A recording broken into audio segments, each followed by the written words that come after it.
지방의회들이 국내 연수에 관한 규정을 마련하고 있지 않아 예산이 불투명하게 쓰이고 있다는 보도를 해드렸습니다. 그런데 해외 연수 규정 역시 보완할 점이 많아 보입니다. 김인성 기자입니다. 강릉에 큰 수해가 발생해 복구가 한창이던 지난 2006년 10월 30일 새벽, 강릉시 의원들이 일본으로 외유성 해외 연수를 떠났습니다. 수해 복구가 한창인 시점에서의 이번 해외 견학은 여러 가지 논란을 일으키고 있습니다.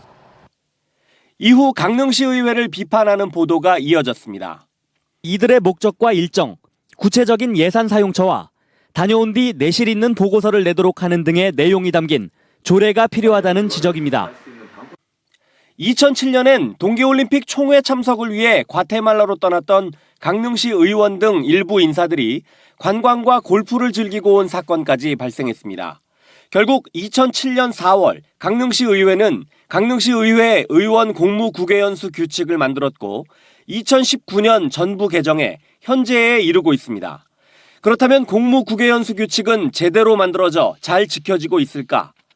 강릉시 의원들의 해외 연수 계획서와 보고서를 살펴봤습니다. 올해에만 3차례 해외 연수를 다녀왔습니다.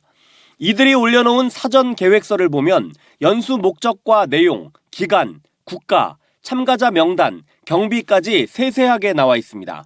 그런데 다녀온 뒤 작성한 보고서에는 경비를 어디에 얼마나 썼는지가 빠져 있습니다. 강릉시 의회 의원 공무 국외연수 규칙 제10조에는 출국 30일 전까지 예산 내역이 포함된 연수 계획서를 홈페이지 등에 게시하도록 돼 있습니다. 하지만 제12조에는 다녀온 뒤 60일 이내에 보고서를 게시하라고만 돼 있을 뿐 어떤 내용을 담을지 어떻게 활용할지가 빠져 있습니다. 그렇다 보니 보고서는 내용이 부실하기 일쑤고 예산 사용 내역은 공개하지 않는 겁니다. 실제 시민들을 위한 정책으로 활용되도록 구체적인 방안을 제시하도록 해야 합니다.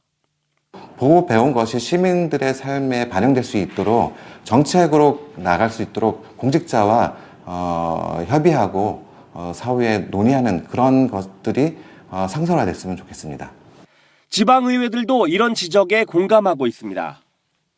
예산이라는 게 예산이지 결산은 아니기 때문에 결산도 이제는 다녀오면은 결산도 시민들한테 공개하는 게 맞다고 생각합니다. 국내든 국외든.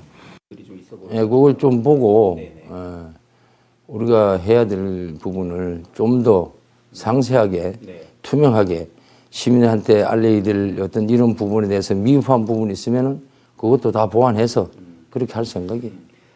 의원들이 연수를 통해 배워온 정보가 시민들을 위해 쓰일 수 있도록 국내 연수뿐 아니라 해외 연수에 관한 규정도 보다 꼼꼼하게 고치거나 새로 마련하는 일이 중요해 보입니다. MBC 뉴스 김인성입니다.